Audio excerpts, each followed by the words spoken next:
Olá, amigos. Aqui estamos para mais uma edição do podcast do Gente que Fala.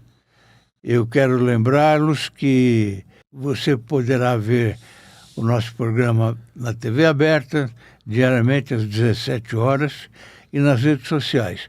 Quando entrar no podcast, por favor, ative um pouquinho aquele sininho que aparece. É de graça e ajuda muito a gente aqui, tá bom?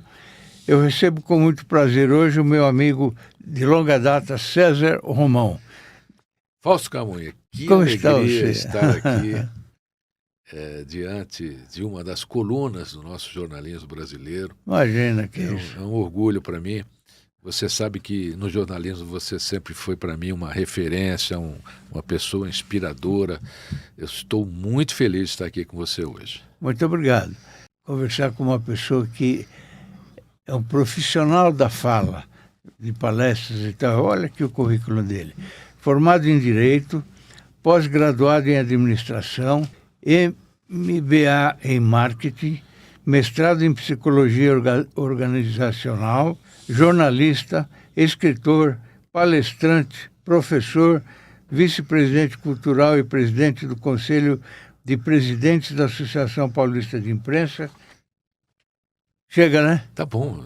Às vezes até eu canso quando eu... Que bela carreira você teve, hein? Ainda tenho, sabe, Fausto? Eu sempre gostei muito de estudar, né? A vida toda, né? Inclusive agora eu estou terminando aí uma graduação em neurociência para entender um pouco mais ainda. E até os professores do Mackenzie falam, nossa, Romulo, você já fez tanta... São 12 universidades, né? Pô, não, eu falei, não, eu preciso. Mas para quê? Eu falei, para mim, eu preciso manter o meu cérebro funcionando com aprendizado. Como é que você decidiu esse caminho? Na realidade, Fausto, ele aconteceu. Eu lancei um livro em 1991. Ele foi um caminho do destino mesmo. Aliás, o destino sempre está onde a gente evita. Sim. Naquele caminho que você evitou, na minha opinião, ali é o seu destino. Eu lancei um livro porque eu me considerava escritor. Então, eu escrevi um livro, A Semente de Deus, em 90, 91. Este livro, quando saiu, explodiu. Ele permaneceu nas listas de mais vendidos durante muito tempo. É um fenômeno editorial até hoje.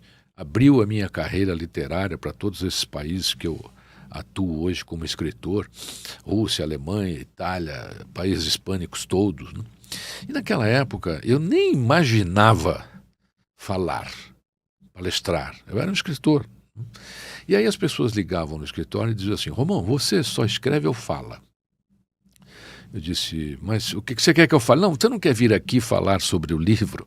Né? Eu falei, tá bom, vai ser legal. E aí eu comecei a falar sobre o livro.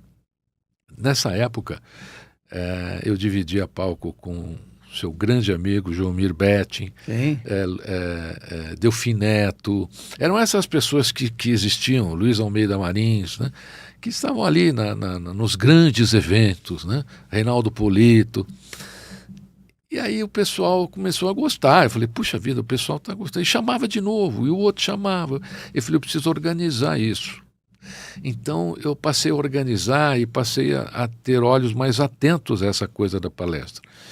E não parou mais, Fausto. Então até hoje a gente tem uma agenda forte aí. Nós vamos falar bastante sobre a sua vida profissional. Você nasceu em São Paulo? Nasci em São Paulo, no bairro da Vila Prudente. Pertenço à família Romão, uma família bem tradicional no bairro. Sim. Inclusive, meu pai, quando foi para o Oriente Eterno, recebeu ali uma praça, tem uma praça lá que tem o nome dele, né? E vivi lá a vida inteira, ainda vivo, porque eu tenho parte da família lá ainda. Né? Sim. Você tem filhos, né? Tenho 3 filhos, o Igor, o Breno e o Arthur. O Igor é empresário. O Breno o Breno é publicitário e dos bons, e o Arthur é veterinário. Então os 3 estão super nessa área, super então, para encaminhados. você é missão cumprida. Olha, Fausto, eu acho que com filho a gente nunca cumpre. Sabe por quê? São fases, né? Quando eles chegam nessa área, eles precisam de um outro apoio. Não é aquele apoio que a gente deu quando eles eram crianças, quando eram jovens, né? Nessa área profissional, né, eles precisam de de um outro tipo de apoio. Eu sou meio galinha, assim, eu gosto de ter embaixo da asa, né? Sim. E a gente é muito unido aí, como você pode ver. Eu tenho muito orgulho deles. Tem um neto também, tem o João, que tem Sua 7 esposa anos. não aparece aí. Ela aparece em outras fotos. Ah, Thaís aqui, Tá aí. pronto. Pronto. Ali, Chegou. aquela foto é do meu casamento com a Thaís, olha. Olha Zenilda, você está de parabéns, hein? Você vasculhou aí. só. Esse aqui a gente era namorado ainda, essa foto aqui. Ah, Né? bem jovem. E aqui Você casou com que idade? Eu tinha 35 anos quando casei com a Thaís. A Thaís tinha 28, 29 anos, 29 anos. Sim. Que bela família, parabéns. A gente é bem unido, uma família bem unida. Aliás, família é tudo. Também acho. A gente está vivendo um mundo, Fausto, onde a família está se tornando uma alavanca apodrecida. Querem acabar com a família. Querem acabar com a família. Esse é o ponto. Porque eu vou dizer só uma coisa, podia dizer muito sobre, mas eu falei, olha, quando você chegar a um tempo da sua vida, a única coisa que vai restar para você é a família, se você manteve. Se você manteve a sua família. Claro. O que é esse projeto Fábrica de Gente? Fausto, na década de 1978, eu fui empresário, tive uma metalúrgica, inspirado pelo meu pai, pela família também. E naquela época eu ficava muito incomodado de ver menores na rua. Principalmente no meu bairro, lá na Vila Prudente. Né? E aí incomoda a gente. Incomoda. Isso em 1978. Né? E aí eu pensava assim, eu falei, puxa, você abre o jornal, você vê um cavalo sendo vendido por $1 milhão. Você vê um cachorro sendo vendido por algumas dezenas de dólares. A gente consegue criar animais valiosos, por que a gente não consegue criar seres humanos valiosos? Aí eu montei esse projeto Fábrica de Gente, ele consistia em retirar meninos das ruas, profissionalizá-los e reintegrá-los à sociedade através do trabalho, porque o trabalho é a forma mais poderosa de reintegrar um ser humano à sociedade, na minha opinião. E o projeto cresceu muito, ele durou 25 anos, que é exatamente o tempo que eu projetei para praticá-lo. Ele ganhou muitos prêmios, inclusive da Secretaria do Menor, na época. Nessa época foi instaurada a Secretaria do Menor, né, aqui no estado de São Paulo, e ele cumpriu a missão dele. O que acontece é que eu ainda vejo meninos na rua, né? Quer dizer, eu consegui trabalhar com milhares, mas ainda faltam muitos, ainda tem garotos por aí. Esse é um problema grave que a gente enfrenta aqui diariamente, né? Eu resumi esse projeto num livro chamado Rota dos Vencedores, inclusive. Né? Então, se você quiser saber mais sobre o projeto na íntegra, né? Esse livro, inclusive, é adotado em universidades de administração como modelo de gestão e ficou na história, né, Fausto? Ficou a história. Você está falando de criança, né? Mas também os moradores de rua, né? Então, São Paulo hoje é a cidade que tem talvez o maior número de moradores de rua do Brasil. A gente precisa fazer alguma coisa. Né? Eu tenho algumas sugestões que estão pairando aí sobre pessoas que podem realmente fazer alguma coisa em relação a isso. Mas a gente está... Essa coisa do morador de rua, Fausto, ela reflete a falta de humanização da sociedade.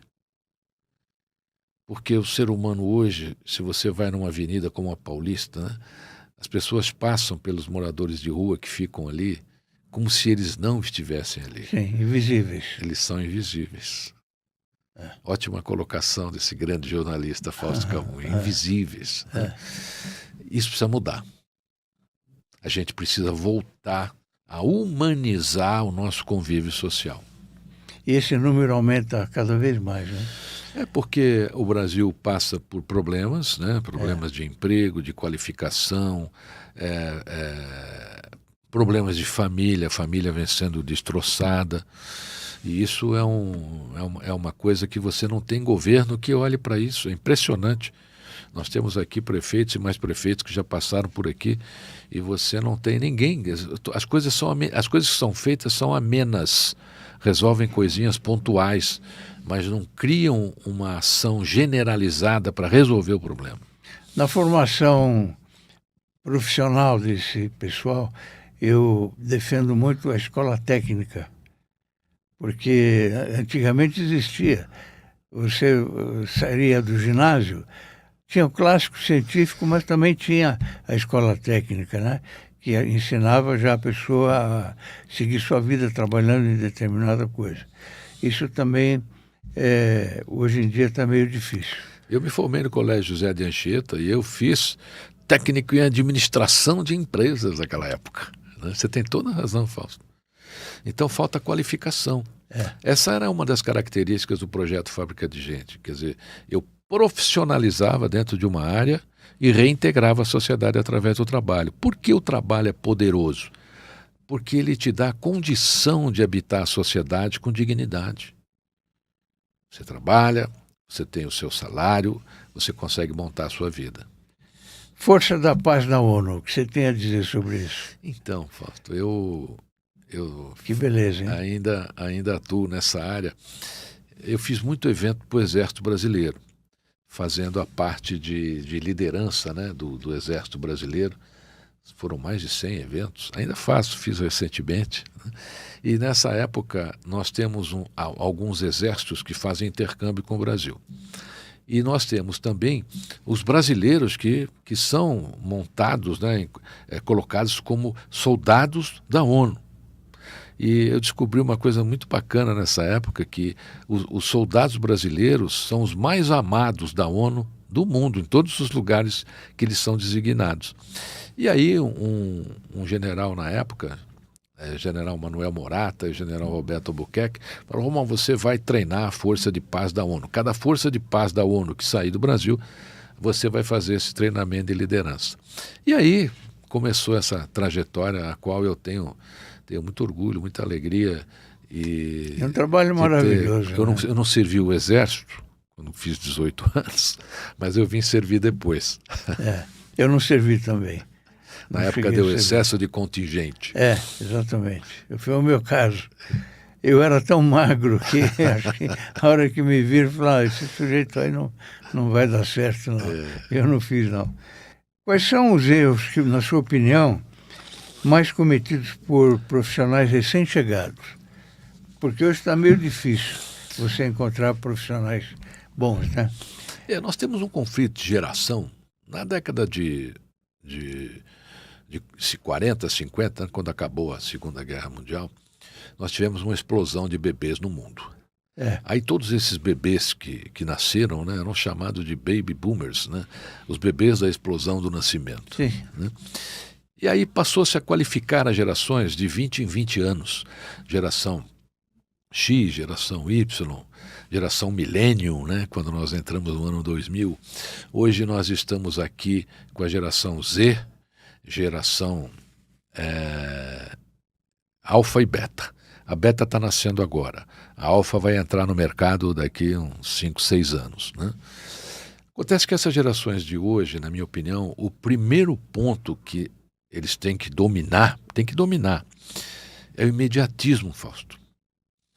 Eles saltam, eles não fazem o caminho, eles querem logo chegar no objetivo. Então eles pensam que sabem, mas não sabem. Eles são impacientes e não sabem passar de degrau em degrau. Eles chegam nas empresas hoje, aliás, a geração Z é a geração que está sendo mais demitida no mundo corporativo, justamente por causa disso. Pela impaciência, pela imprudência. Então essa geração precisa coordenar isso. Existem caminhos a serem traçados. E nós temos também um outro grande drama, né, que é a geração influencer. Quer dizer, todo mundo quer ser influencer hoje. Ninguém mais quer ser médico, ninguém mais quer ser advogado, ninguém mais quer servir através de um mundo acadêmico. Quer ser influencer. Então o ego tomou conta mesmo das pessoas.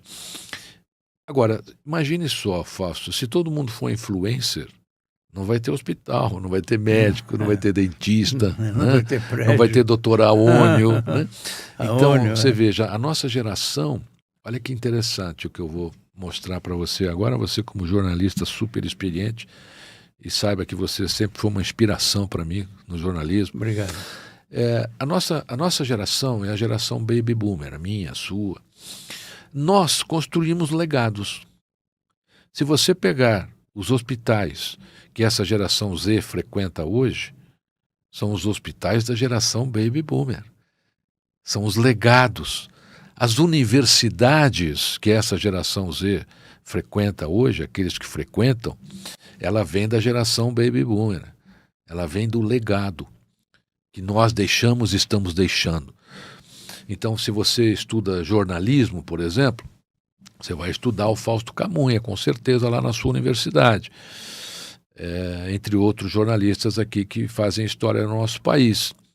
Agora, essa geração Z não está deixando legado.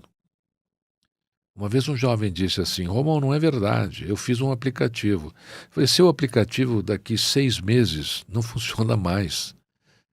Ninguém vai nem lembrar do seu aplicativo. Eu falei: e aplicativo não opera cérebro. Aplicativo não forma caráter. Então a geração Z, ela vai criar um gap, um espaço, um vazio nos legados que as gerações anteriores criaram. A geração milênio também criou legado. Então você tem aí a Microsoft, você tem a Apple, que são empresas que surgiram na geração milênio. Isso é preocupante, Fausto. Imagina só. Nós estamos criando jovens que vão passar uma geração de 20 anos, 30 anos e não vão deixar legado.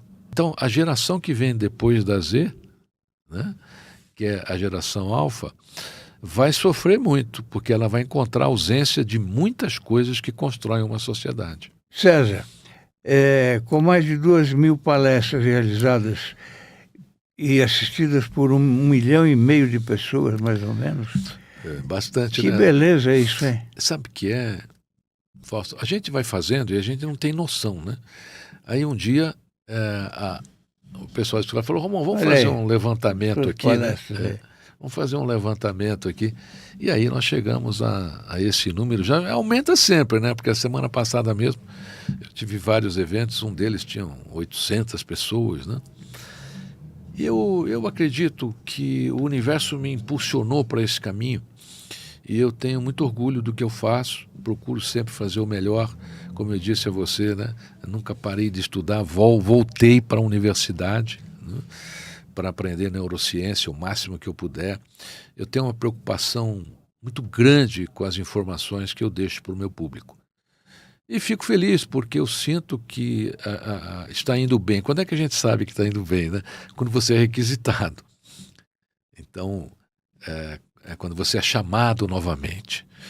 Não pelos aplausos. Eu não acredito muito em aplauso.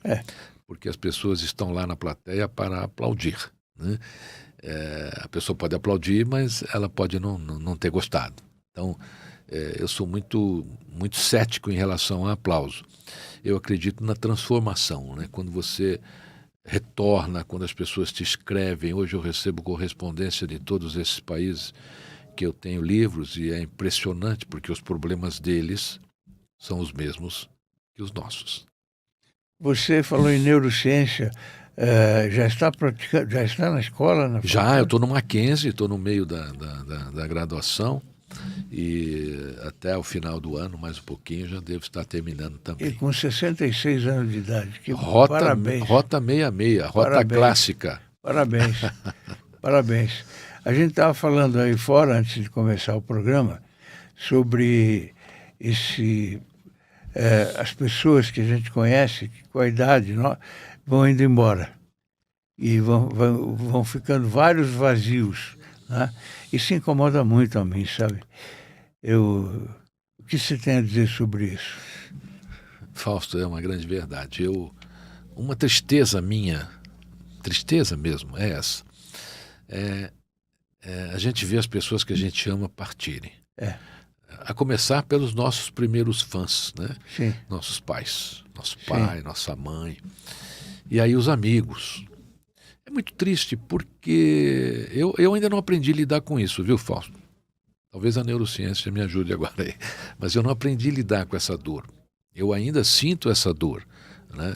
E a gente sente uma dor de saudade, né? Uma saudade que dói. Porque são pessoas que a gente amou, são amigos que a gente construiu um laço durante anos e anos, e de repente você não vai conseguir mais conviver com essas pessoas. Acho que todos nós sentimos isso, né? A não ser que você não tenha coração, porque se você tiver coração e espírito, certamente você vai achar isso também algo muito triste. Aliás, eu não gosto muito de pessoas que não se emocionam, sabe? Eu fico meio com o pé atrás. Pessoas frias, eu não gosto muito. E o brasileiro, acho que não é assim. O brasileiro tem um outro tipo de coração, né? O brasileiro tem um coração imenso, né? E tem gente tão fria que quando chora cai pedra de gelo do olho, assim, né? Mas a frieza é sofrimento pessoal. A pessoa sofreu tanto que ela cria um escudo. Então ela fica arrogante, ela fica fria, mas é só defesa. Na sociedade ela está ali se defendendo para não sofrer mais. Se você conhecer bem, chega a esse resultado, né? A inteligência artificial na sua vida, como está? Funciona? Eu tenho aí algumas considerações sobre ela, né? Eu venho acompanhando desde o início, né? Primeiro, ela não é nem tão inteligente, nem tão artificial. Não é artificial porque ela é alimentada por rotuladores em países pobres.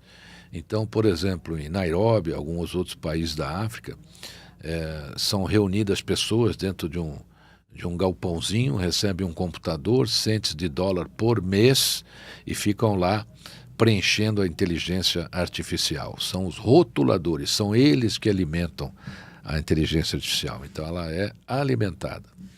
E ela não é tão inteligente porque, por exemplo, eu expliquei para ela que eu ia fazer uma entrevista hoje, antes de entrar aqui no estúdio, perguntei a ela a quem eu daria a entrevista. Ela disse, eu não sei. Agora ela vai saber, porque a sua entrevista vai para o ar, então ela vai saber para quem que eu dei a entrevista, aí ela vai poder responder. Esse é um cuidado que a gente tem que ter, porque a inteligência artificial ela está criando personalidades sem senso crítico. As pessoas estão perdendo o seu senso crítico. Tudo que você conversa hoje, a pessoa vai lá e pergunta para a inteligência artificial. Não precisa pensar muito. Não, as pessoas acham que não precisam pensar. Agora, veja, meu querido Fausto, nós chegamos aonde chegamos pelo desenvolvimento do nosso cognitivo. Se nós congelarmos o nosso cognitivo, nós teremos uma geração lá na frente não pensante.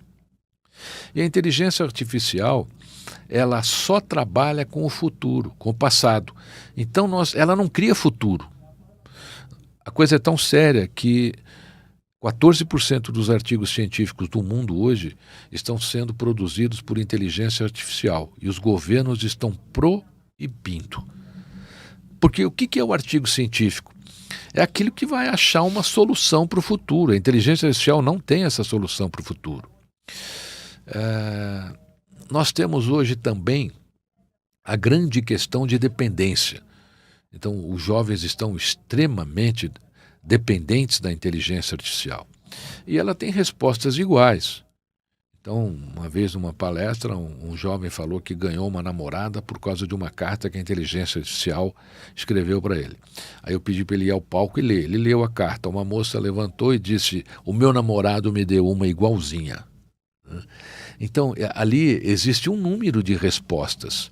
E a inteligência artificial chegou num ponto que eu venho anunciando há bastante tempo, Fausto. Ela começou a mentir.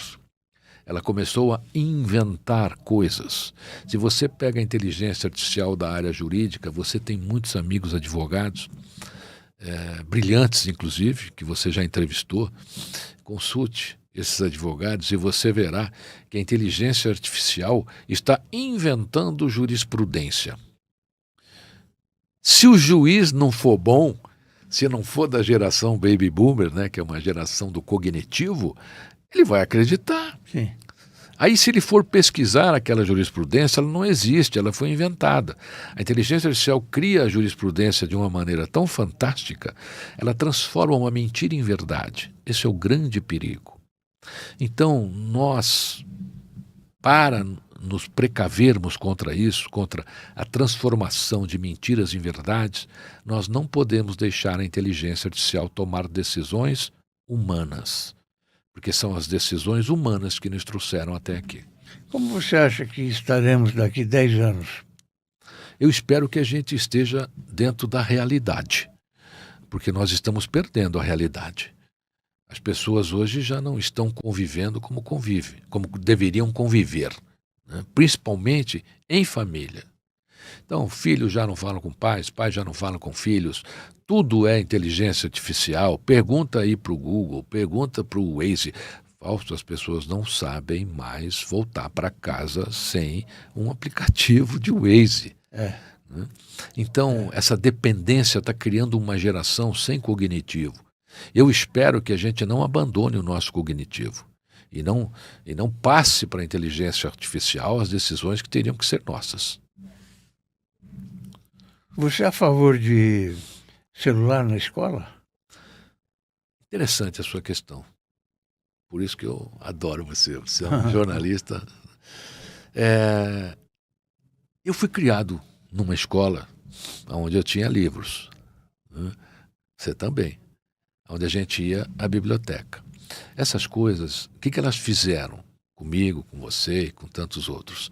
Desenvolveram o nosso cognitivo. Sim. Você está na escola para isso. Sim. Às vezes os jovens falam, pô, seu irmão, por que eu tenho que aprender tudo isso? Eu nunca vou usar. Você não vai, mas o seu cérebro vai. Para você chegar num cognitivo adequado da raça humana, você precisa exercitar o seu cérebro. Um jovem um dia falou assim, meu irmão, o senhor tem tanta formação acadêmica, como é que o senhor conseguia? Porque hoje é fácil, né? A gente tem aí toda essa resposta tecnológica. O que o senhor usava para estudar muito como o senhor deve ter estudado? Eu disse, o cérebro. E funcionou. Ainda funciona. A questão do celular na escola, eu faço uma grande questão aqui, vou abrir uma questão. O que ele acrescenta? O computador ainda acrescentou muito, porque o computador tem uma atividade lúdica, né? Que você vai lá, pesquisa, e você pode organizar o que o aluno vai estar lá aprendendo. O celular não tem necessidade de celular na escola. O celular, ele chama-se celular porque ele foi feito para viciar pelas células. Todos os nossos sentimentos e emoções são transformados em enzimas e viciam as nossas células. Essas enzimas viciam. Então você está lá para prestar atenção no seu mestre, ele está lá para te ensinar. Vai ser muito difícil coibir tudo isso, as pessoas levam escondido. Pior são os pais que dão o celular para o filho levar para a escola, né? Ah, mas eu preciso saber se o meu filho... Ô Fausto, eu andava do Largo da Vila Prudente até a Rua Madrid 251 todo dia de manhã para ir voltar para a escola. Aí meus irmãos, quer dizer, não há necessidade disso. O caminho da escola, hoje toda escola tem condução, né? A maioria delas, a própria prefeitura. Então eu acredito que o celular leva para a escola, mas deixa na entrada lá. O monitor já coloca ali e guarda. Não que eu seja contra, eu não vejo necessidade do celular em aula. César Romão, uma curiosidade minha. Como é que você executa o começo, o fim e o meio de uma palestra? Interessante. Bom, primeiro, o contratante, né? A gente faz um briefing. Sim. Então ele vai me dizer o tema, o briefing, o que ele precisa naquele evento. Aí, diante do que eu estudei, eu monto a palestra em cima da minha formação acadêmica. A palestra é assim, você tem poucos minutos no início para que o público preste atenção em você. Se você perder o público na entrada, você perdeu o público durante toda a palestra. Então eu me preocupo muito em causar esse impacto, né, de entrada para que o público se mantenha comigo. A segunda parte é a parte da informação em que as pessoas olham uma para a outra e dizem assim, é isso mesmo, é assim mesmo. né? É você entregar às pessoas algo que vai transformar a vida delas. E a terceira parte, encerramento da palestra, é uma grande reflexão. A pessoa vai levar para casa. Ela pode não levar nada do que eu falei no início, mas o final da palestra ela leva para casa, ela vai discutir. Mas uma palestra que você percebe que o pessoal não está prestando muita atenção, qual é a saída para você? A saída é você reforçar a sua atividade. Você tem que reconhecer isso. Isso é uma coisa muito interessante, Fausto, porque às vezes o palestrante não percebe que o público já foi embora. Estão ali, mas não estão. Né? E você tem que mudar o seu discurso, você tem que adaptar o seu discurso. Então, uma das primeiras coisas que eu faço, por exemplo, se o público sair do anzol, né? Se o peixe sair do anzol, eu vou para o público. Então, normalmente, eu escolho ali 1, 2, 3 pessoas para fazer uma interação. Né? Isso causa um medo. Aquele medo, será que ele vai me chamar? Aí todo mundo se apavora, né? A pessoa fica apavorada. E ele vai me chamar. Eu falo, pera que eu vou chamar mais um, vou chamar. E aí você acalma os ânimos, né? E aí você tem que ter a habilidade de retomar, claro. Né? De colocar as coisas sob controle. Eu não sei, Fausto, eu acho que ser mestre leva uma vida inteira, né?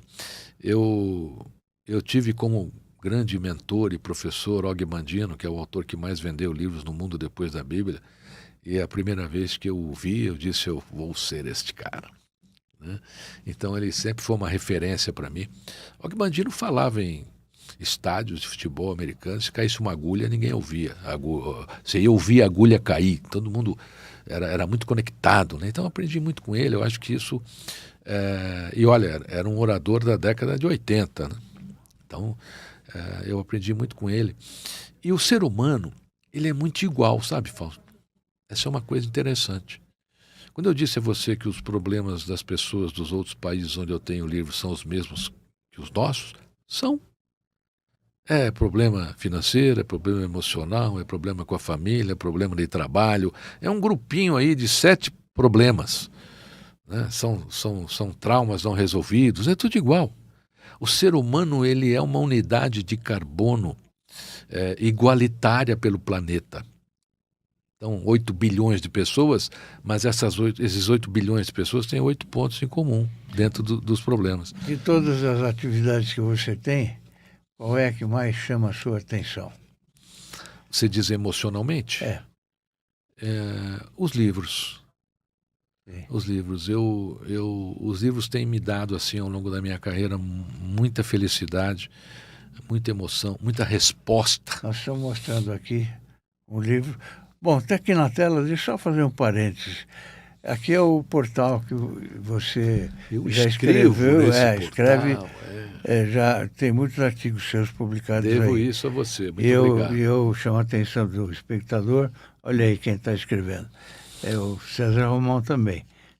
Tem muita gente de conteúdo escrevendo no portal, o que me deixa muito satisfeito, né? Porque eu nunca tinha visto um portal só de artigos, de personalidades, de notáveis, né?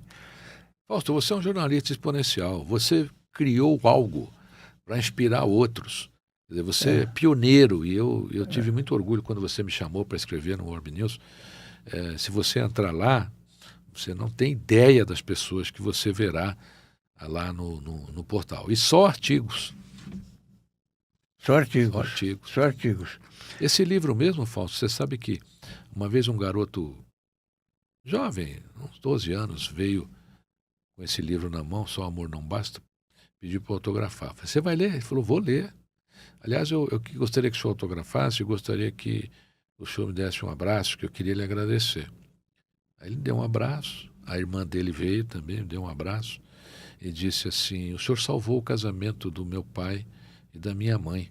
Se não fosse esse livro, nós hoje seríamos filhos de pais separados. Por isso que eu disse a você que os livros me dão uma emoção muito grande, né? Porque você sente a transformação por onde você passa. A palestra também. mas o livro ele fica lá na vida da pessoa, né? E causa transformações como essa que me emocionou muito e me emociona até hoje. Você foi admitido como membro do Corpo de Graduados Especiais da Ordem do Mérito Militar. O que significa isso para você? Fausto, ao longo da carreira, eu acho que já até está no meu site lá organizadinho, foram mais de 600 homenagens ao longo da carreira. Essa homenagem eu tenho muito orgulho dela porque ela foi feita pelo meu país. Ela foi feita pela organização de maior credibilidade do Brasil, que é o Exército Brasileiro. Depois vem os bombeiros e aí por diante. Então, a gente não espera isso. Você como jornalista, exponencial que é, a gente não espera, a gente não trabalha por isso. Mas quando chega um reconhecimento, eu fico muito feliz, eu agradeço demais. Então esse é um reconhecimento cívico que eu tenho muito orgulho dele. Como tive agora, pelo nosso estado, há poucos dias, a medalha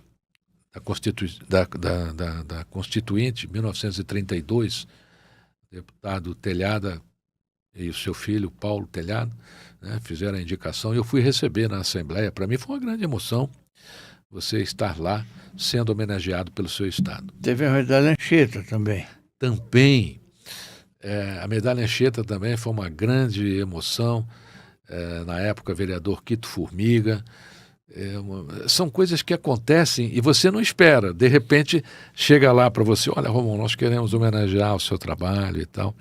E eu vou, sabe, eu já fui receber até banana sem casca como homenagem, sabe? Quito Formiga, foi um vereador e ele é espiritualista. Eu cheguei aí lá onde ele trabalha, na Vila Prudente, coisa assim de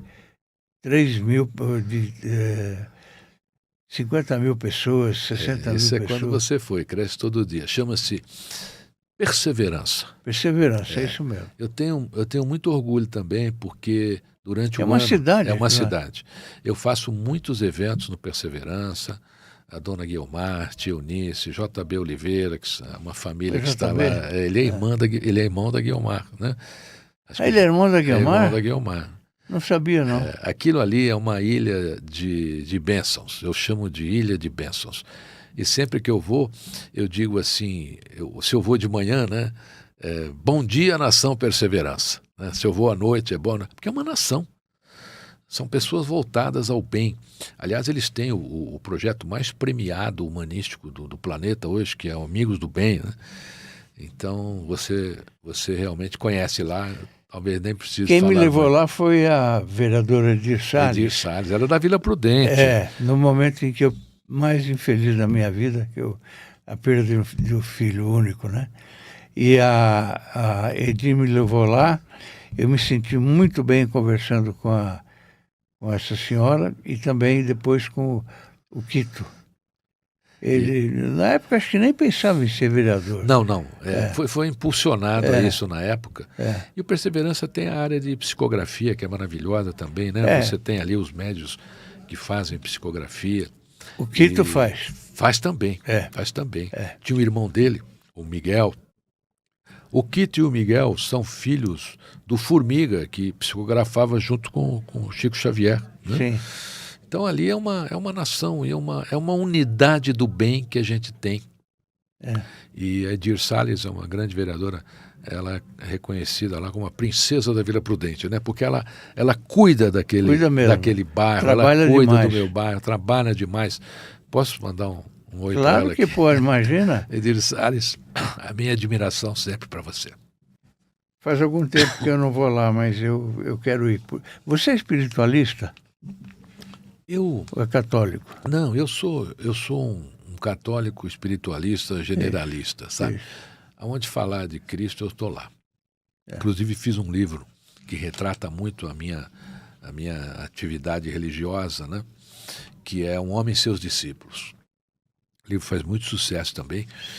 E também Ensinamentos Bíblicos para o Sucesso. Livros voltados à religiosidade, né? Eu penso assim, tem Jesus ali? Então é bom. né? Onde ele está, onde ele está sendo cultuado, coisas boas devem acontecer. E eu tenho, você falou do católico, né? O Papa Francisco me rendeu uma homenagem pelo livro A Semente de Deus, Il Semenario, lá na Itália. É uma outra homenagem que eu tenho muito orgulho, porque eu nunca esperei na minha vida ser homenageado pelo Papa. Então as coisas acontecem, Fausto. Eu acho que quando você está de coração aberto, põe sua alma naquilo que você faz, o universo vai reconhecendo você. Se eu resolvesse agora reunir 100 jovens, qual seria o tema da palestra que você daria? O seu futuro depende de você. Por quê? Porque eles acham que depende da internet. Eles acham que não depende da capacidade técnica deles, humana, acadêmica. Eles acham que se eles gravarem um vídeo, serão famosos e ganharão muito dinheiro. Aliás, Fausto, o que a gente mais tem visto é jovem sendo detido na internet, né? Influencer sendo detido por fazendo coisas ilegais.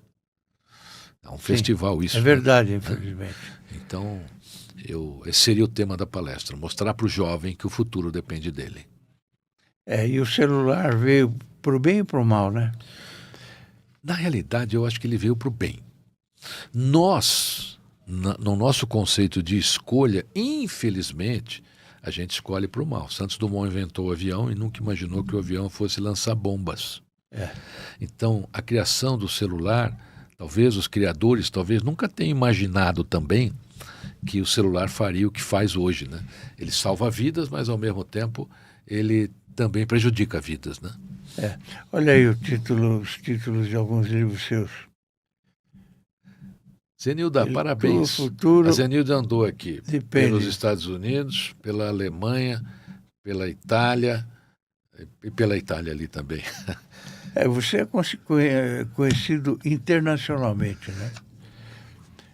Pelo seu trabalho magnífico. Eu tenho muito amor ao meu trabalho. Talvez seja isso é muito respeitado que também. Faz dele essa Semente de Deus.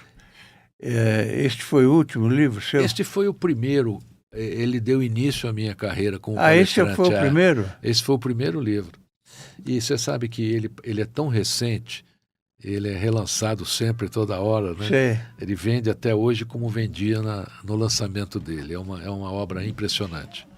Esse é o livro de administração, sobre a pergunta que você me fez. Conversamos, né? Ele virou lições de administração com capital humano. Ele é adotado em universidades hoje aí pelo Brasil na área de administração. Esse livro que a gente está mostrando. Esse aqui é Só o Amor Não Basta. Sim. Esse aqui tem salvo muitos casamentos aí, muitas relações. Sim. Hoje é dia 28, né? De julho. Isso. Hoje faz 44 anos que eu estou casado. Que maravilha. Esse programa vai para o ar outro dia, da semana que vem. Mas esta gravação está sendo feita no dia 28.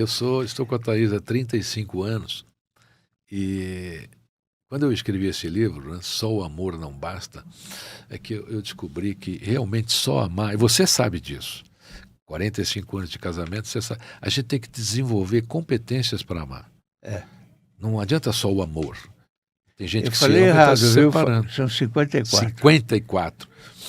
Ela já ligou para você para corrigir, né? Porque elas são boas em relação a números e datas. Né? 54.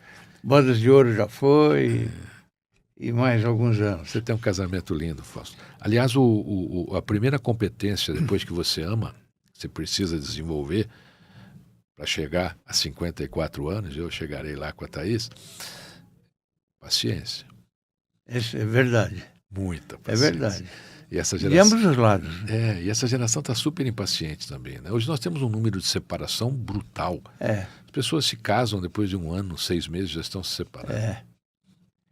Eu acho que aí tem muita influência das áreas de comunicação, sabe? Porque a família, estão querendo acabar com a família. E é uma coisa que eu não entendo e nem quero entender. Porque a família acho que é o principal da vida nossa. Né? Fausto, você como tão bom chegar em casa, não, e ter família. você como grande jornalista que defensor da família, né? Eu acho que cabe a nós usarmos o nosso trabalho para colocar isso em pauta, né? Como você faz, como eu procuro fazer nas minhas palestras, nos meus livros. As pessoas hoje, elas não tomam a decisão que você tomou e que eu tomei. Qual é a decisão? Vamos ficar juntos. Não é vamos namorar, vamos casar. Não, vamos ficar juntos. Aconteça o que acontecer. Então, essa decisão, as pessoas não tomam, não sei se por medo, ou qual a razão. Eu até, nesse livro, eu falo muito sobre isso. Porque se você toma a decisão de ficar com alguém, você fica. E o outro lado também, né? Sim. Deus queira que isso mude um pouquinho, mas daqui uns anos, sei lá, se vai piorar, ele quer que vai mude, mudar. ele está pedindo que a gente ajude a mudar. Você recebeu a sagrada bênção apostólica do Papa Francisco. Que honra, hein? E que orgulho para você. Foi uma emoção muito... Até hoje, né? O Papa Francisco teve acesso ao meu livro na Itália, Il Seme di Dio. Aliás, ele é vendido na Biblioteca do Vaticano. Olha. Então, foi uma emoção muito grande, que também aconteceu, né? Eu acho que quando você ama seu trabalho, quando você faz as coisas da maneira que tem que ser feita, você ganha um grande aliado, né? Que é a lei universal do bem. Essa história de autógrafo, você... porque você lança muitos livros, e é um trabalho... Eu lancei um livro, né, em agosto, contando um pouquinho da minha história, e tinha muita gente, e é cansativo você ficar assinando. Eu imagino o número de pessoas que vão lá para você comprar o livro e dar o autógrafo, né? Fausto, eu tive o privilégio de ir ao seu lançamento. Fiquei com muita alegria naquela fila imensa, né? E justificada pelo que você representa no jornalismo no nosso país. Está de parabéns. Obrigado. Um livro sensacional que eu recomendo para que você conheça a história do nosso Fausto Camunha.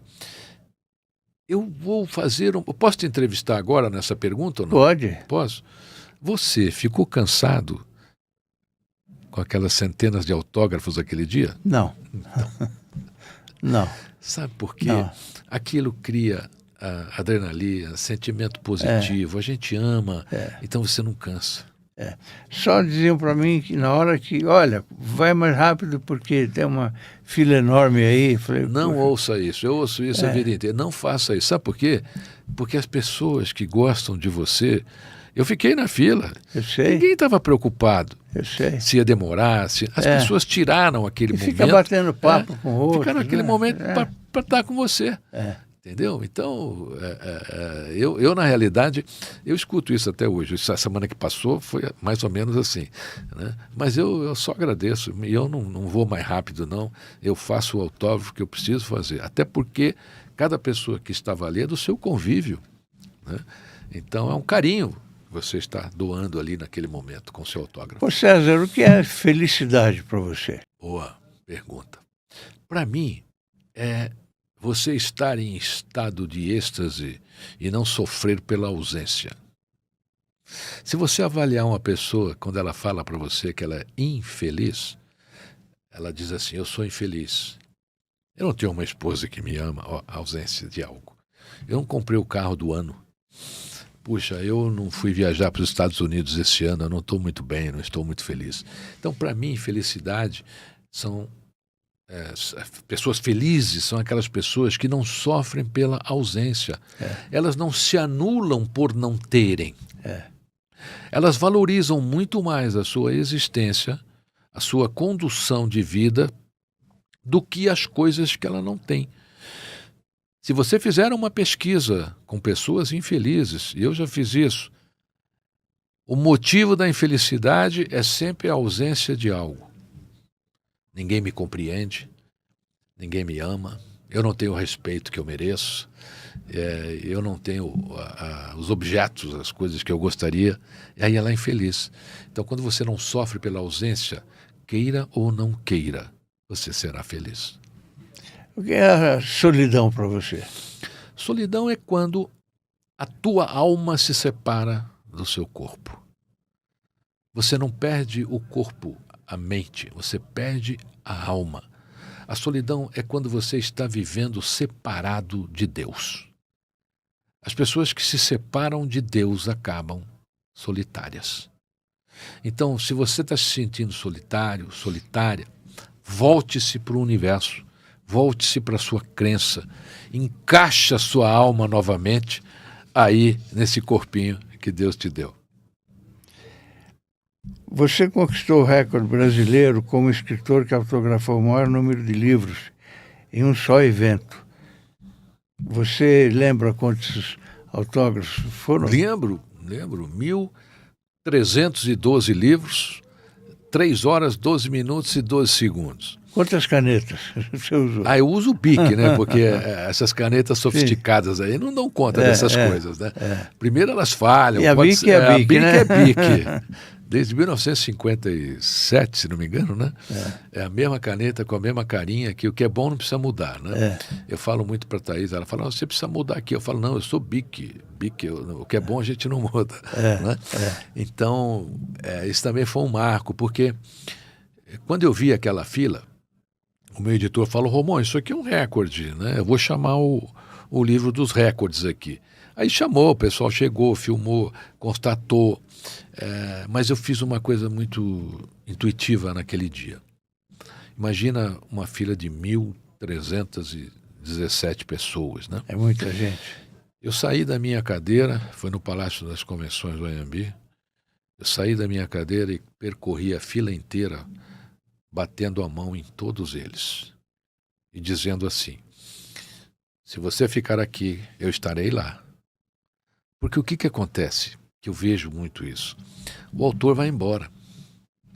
Eu vejo isso. Principalmente em Bienal, às vezes a fila era muito grande. Tremenda falta de educação também, né? E eu te digo até com quem eu aprendi isso. Né? 2 pessoas, o Agmandino e o Paulo Coelho. O Paulo, ele não abandonava a fila da Bienal. Né? E eu percorri a fila, bati na mão de todos, dizendo exatamente isso. Se você ficar aqui, eu estarei lá. E deu certo. As pessoas ficaram e eu estava lá. Quando a última pessoa da fila chegou, eu fiz um autógrafo a ela. E eu autografei com nome, com dedicatória. Não fiz nenhum autógrafozinho com o pessoal fala, vai rápido, assina só. Né? É difícil. Você não vai achar um livro meu só assinado. Eu também fiz uma mensagenzinha para cada um. E são conquistas do universo. Eu agradeço a Deus por tudo isso aí. Agora, quando você lança um livro, você marca o dia do autógrafo e tal, você não tem ideia de quantas pessoas vão comparecer, né? É sempre um enigma. Como é que você administra isso? Na realidade, eu solto para o universo. Quer dizer, a gente solta o convite, né? E apesar que antes da pandemia, um ano antes, eu fiz lançamento. Né? De lá para cá, eu não fiz mais. Eu faço o lançamento nas palestras. Sim. Então, eu vou fazendo as palestras e vou lançando o livro nas palestras. Até porque, Fausto, hoje, as pessoas, se não gostarem de você, né, elas não saem de casa, está difícil sair, tudo isso. Você é um recordista também, porque aquele dia ali no Pacaembu foi lindo. Muito bonito aquele clube, né? Tudo lindo. Pessoas maravilhosas, uma fila imensa. Então eu tenho feito nas palestras, que é até um pouco mais prático, né? Eu fico mais tranquilo, porque eu sou muito preocupado com os meus amigos, né? Então eu tenho feito nas palestras e tem dado certo. Que bom. César Romão, o que você diria para o César Romão jovem? Não mude. Não mude. Porque tudo isso que eu você vivo fez tudo hoje, que você gosta. O César Romão jovem já tinha em mente. Né? Eu fiz o projeto Fábrica de Gente jovem ainda, eu tinha 20 e poucos anos, 22 anos, 23. Então eu diria para ele, não mude. Você se considera hoje um homem realizado já? Eu sou feliz, Fausto. A realização ela é um contexto, né? Por quê? Eu acho que ela nunca vai chegar, porque nós estamos sempre aprendendo, sempre há o que aprender. Sempre há o que realizar. Então, eu já estou trabalhando num outro livro, não tem título ainda, mas eu volto aqui quando ele for lançado. Né? Então, a realização, eu acho que a gente nunca pode dizer estou realizado, porque sempre há o que realizar. O caminho é mais importante do que o destino. Se você disser que já está realizado, você não tem mais o que fazer. Então vai o que vai morrer. Toma um remedinho e dorme. Exatamente. Você acha que a internet veio para ajudar ou atrapalhar? Ela veio para ajudar. Ela veio para ajudar. Acontece que o ser humano ele tem uma mania de esculhambar tudo, né? Então, isso é que o ser humano precisa mudar. Ele precisa enxergar as coisas nutritivas e usar essas coisas de maneira nutritiva. Nós temos os carros, por exemplo, os veículos, né? Eles ajudam, mas também criam problemas, mas por causa do ser humano, não por causa da atividade do equipamento. Você ouve rádio? Não só ouço, como você sabe, né? Sou apaixonado por rádio, fiquei 23 anos na 95.7 FM. Eu sou um amante do rádio. Aliás, tem quem gosta e não admite, né? Então, os jovens, principalmente, rádio não, ele escuta sim, né? Os carros são os maiores amigos do rádio hoje, né? Ainda são. E olha que interessante, Fausto, se tudo acabar hoje no planeta, não tiver nenhum tipo mais de comunicação, a única coisa que poderá ser usada é o rádio. E na televisão, você vê o quê? Eu procuro ver coisas nutritivas, que não são muitas, né? Às vezes nos canais... Quando eu tenho tempo também, porque às vezes eu chego tão tarde em casa, né? A gente tá... Mas quando eu tenho tempo, eu tenho assistido os streamings com documentários, coisas que sejam nutritivas, né? Porque se você passar hoje, Fausto, você como jornalista maravilhoso que é, se você pegar hoje uma notícia de 10 anos atrás e colocar em um jornal que passe no Brasil inteiro, ninguém vai perceber que essa notícia tem 10 anos, porque está tudo muito igual. E outra, né, os jornalistas agora, eles dão a opinião pessoal da notícia. Não são mais jornalistas. São debatedores de notícia. E comentaristas também. Comentaristas. Comentário só é bom no futebol. É bom e gostoso. Para a gente encerrar, eu estava na Rádio Bandeirantes, jovem ainda, com 28 anos. E um dia eu era redatora, escrevi uma nota e ela ficou um pouquinho opinativa. Mas sem a minha vontade. Aconteceu. Aí no dia seguinte o Alexandre Kadunk, lembra desse nome? Era o diretor de jornalismo, a equipe titulares da notícia, né?